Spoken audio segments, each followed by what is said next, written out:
On this episode, we are going to get all of this fitted into this. Welcome back to the workshop here at Gilmour Racing as we continue the preparations of this for the 2024 Australian Formula Open Race Series. On this episode, we need to get the gearbox together. We need to get the drive shafts back in the car and the rear suspension. We are running out of time really fast, and we need to make some huge gains. We've got everything laid out ready for the gearbox. We've got the new drive shafts ready to go in. So let's get in order, get some stuff done, and hopefully we can get this thing back into one piece. This wonderful selection of gear ratios and parts are what we're going to put in the gearbox today.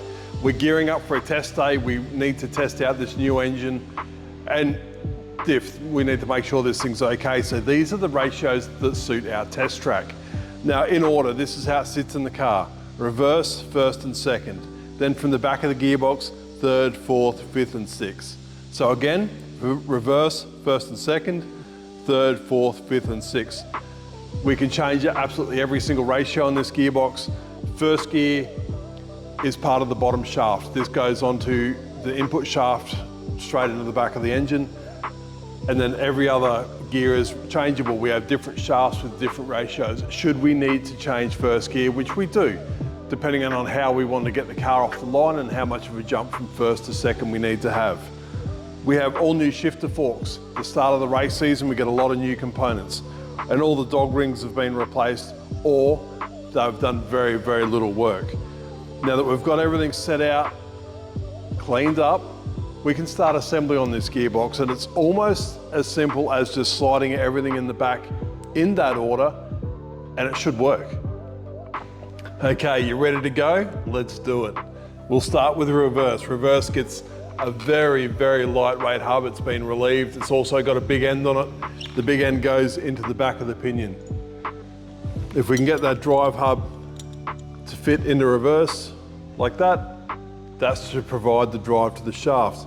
So if we can line that up on the shaft now, which sometimes can be very tricky, they're a really nice fit.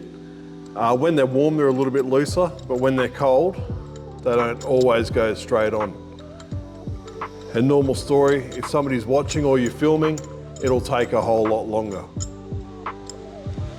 We are almost there, like that. We need to assemble that with a clutch fork on, because we can't get it on in there. It slips all the way down.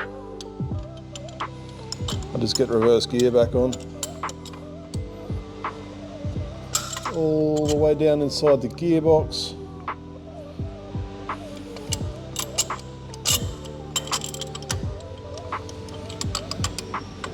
Clutch fork in place.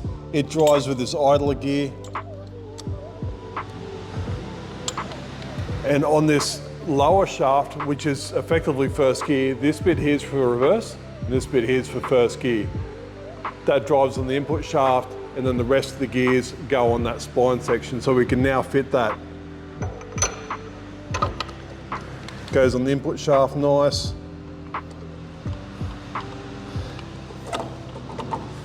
Get that idler to line up, and that's it, that's home. We now have our two shafts that we can fit the rest of the gears to. Next one up is first gear, same deal, shifter onto the drive hub. We can put the clutch fork on this as well.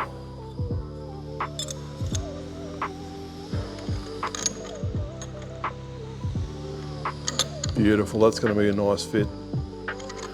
Okay, now that we've got that assembled, roller bearing over the drive.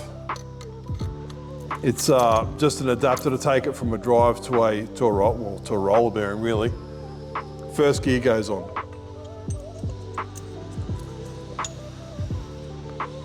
Slide that all the way down in there.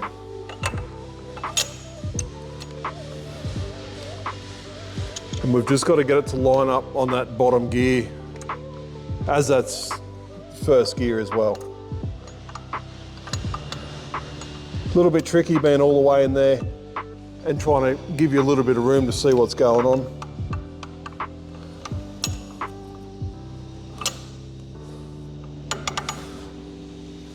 First gear's in.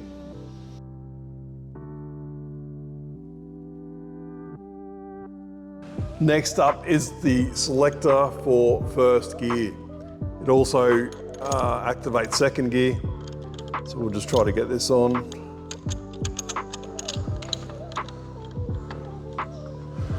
Slip that in there.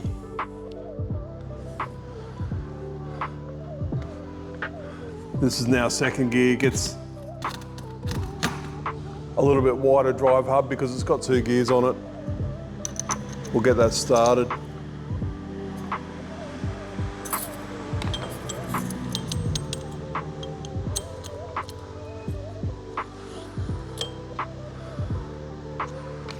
The lower gear, this is a hub style. It's got the hub inbuilt. You can get lightweight ones that have an aluminium spacer, not what we have today. It's another gear in. Another roller bearing on that widened hub. And now we're in 6th gear. So 6th gear on the top.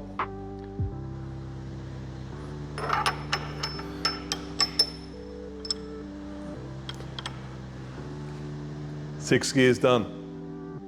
Now the next dog ring assembly can go in. Once again, put these together. Always a good practice to visual check these. This one's brand new, so it shouldn't be an issue. You can swap these around side to side to get a little bit more life out of them. But normally if they've got damage, we get rid of them and don't have to worry about it. This gets a spacer to compensate for the width of that clutch ring assembly.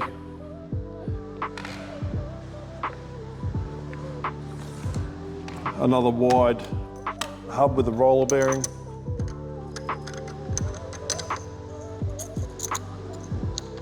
Goes on like that. Dog ring tabs to the dog ring. Obviously you can put it the other way. It won't work very well.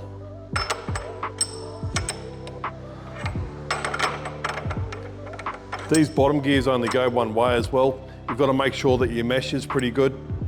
Otherwise you will have problems and it will just gradually get worse as you put the bottom together. So it's just more of a visual thing. You can also put the shifter fork on that one while we're going, while we've got a little bit of room in there. You can't get the shifter rod in until it's together, then you have to sort of line them all up and pick them up and make sure they're in the barrel. So this is 4th gear.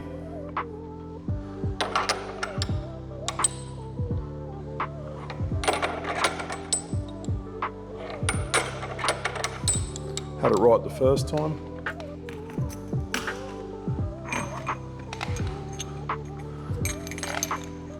Another shifter assembly. This is the last one. This is the more heavily used gears, not lightened at all. It cops a hiding, so it gets a heavy one for longevity and to prevent any failures. That goes in, then we need the relevant spacer to match up with the width of that to get the gears back out where they need to be. Small single needle roller assembly. We're right at the end of the shaft now, we're on 3rd gear. Dogs into the shifter assembly.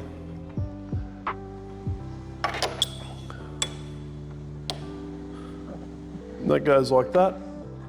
And then we're done. We've got an oil slinger washer with a cutout in it just to help get a little bit more oil into that back bearing. It's got a nut, left-hand thread for all those newbies.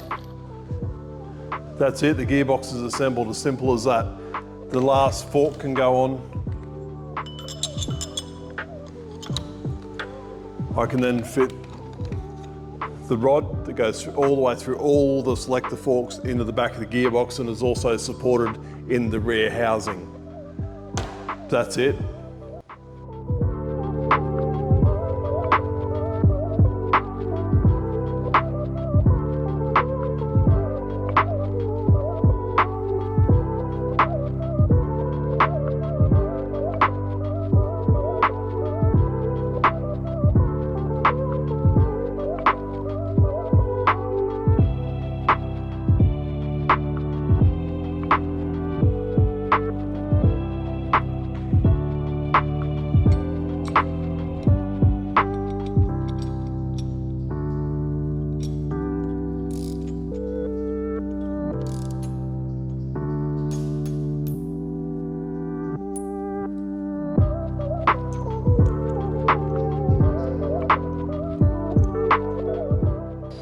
Shifter forks are in, shifter rods in, everything's engaged in the shifter barrel like it should be.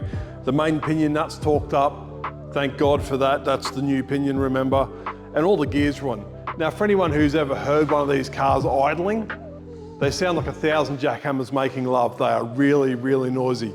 And sure, the engine's aggressive and has a ton of compression, but the majority of the noise comes from the gearbox. They're constant mesh gears, they're all engaged, they're all straight cut, and they're all quite loose.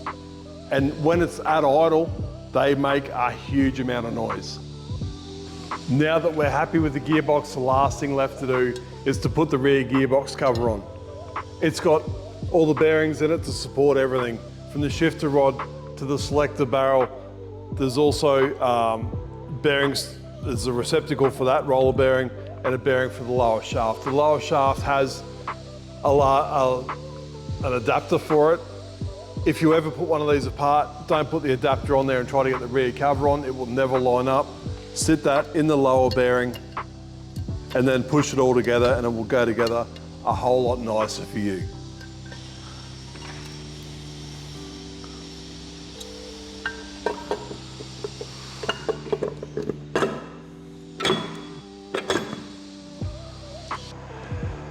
Now, I'm the first one to admit that drive shafts aren't very exciting. They're not a heap of fun to work on. They're dirty and greasy and nobody really notices them. They don't really matter. So why do we change drive shafts? And it's quite simple. For every new engine, it gets new drive shafts. It's about right kilometre-wise, and these are actually under quite a bit of load. Now, sure, we've only got 200 and something horsepower, a really light car on small slick tyres, but when the drivers do practice starts on hot tyres in particular, it gives the drive shafts a really, really hard time. Now this has just come out of the car, it's still got the boots on it. I've just sat it on some nylon blocks just to show you how much twist is in a used drive shaft. That much. Now what we'd normally look for is about 3 splines of twist and the thing is absolutely toast. We always mark these when we put them together, and what we use to mark them with, believe it or not, is nail polish. It's the absolute best thing to use. Don't steal your mum's favourite colour or anything, but we mark these with nail polish, so if we ever have to pull them apart at the track, they can go back together the same way. And also as an indication on how much strain has been put through this drive shaft and how much it is actually twisted. And that is ready to be replaced.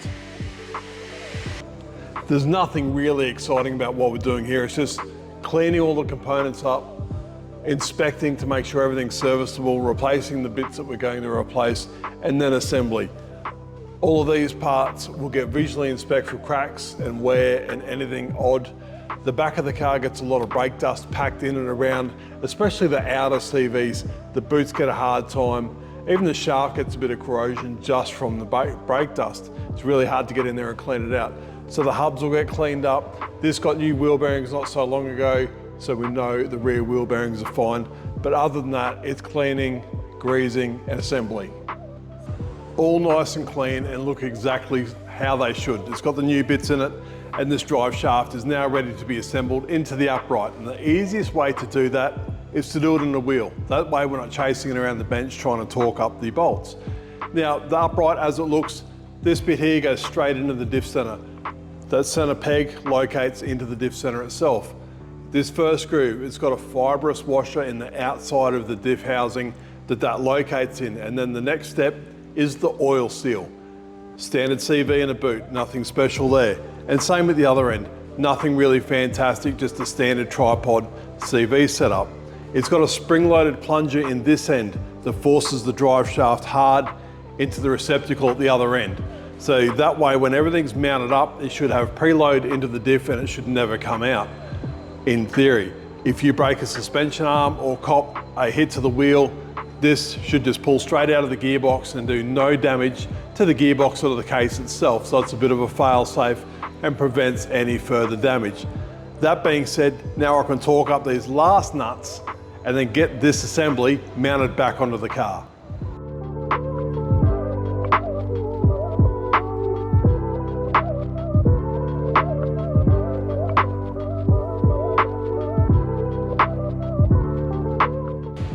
Something that some of you may find interesting is that outer CV boot actually has almost like a set of train tracks in the inner side of it.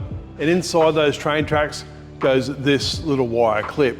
That simply slips into the boot and then is clamped off. Now what I'm told that is for is so that outer CV can breathe. It gets hot enough that it needs that room for the air to expand, otherwise it'll just pump grease and stuff out of it everywhere. So we've always run these. Some of the guys don't run them anymore. We've never had a problem, so that's going back in.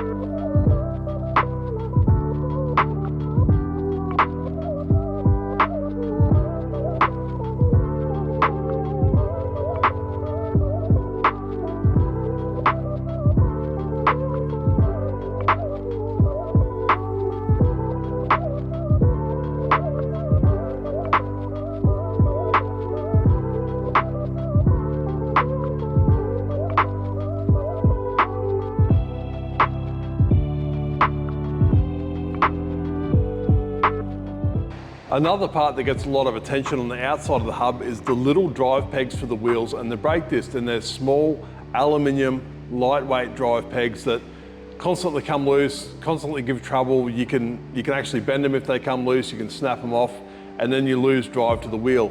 So the attention on those little drive pegs is critical, and often we replace those, especially if they become damaged or it looks like the thread's starting to stretch, or there's any issues with them at all, throw them away and get some new ones. But hugely important for such a small part of the car. Some great news, we've actually got a corner back on the car. Uprights on, drive shafts in, that all went really smoothly. The suspension arms, they've been cleaned, inspected, and then cleaned and inspected, and then cleaned again. They also, before they get fitted to the car, they get wrapped in a PVC tape. Now this is mainly to prevent stone chips and stone damage to the actual suspension arm itself. It also provides a clean airflow, right? What's behind this? The rear wing. We want neat airflow to the rear wing as we can. And this rear wheel has a tether. Tether goes all the way from the top of the gearbox to the brake caliper mount. The tether's then got a carbon cover that goes over it, and then we tape this on so the cover doesn't fall off, but also to neaten up the airflow and make sure it is as smooth as possible. And we do this to every arm, lower arm, upper arm, the push rods and the tie link at the back to make sure everything's sweet. Brake ducting's on, the brakes are together. This corner is good to go. We now have a car that can take 3 wheels, so we're almost there. On another note, about 20 minutes ago, this turned up. It's the new pinion bearing that we thought we wouldn't get in time, and now we've got it.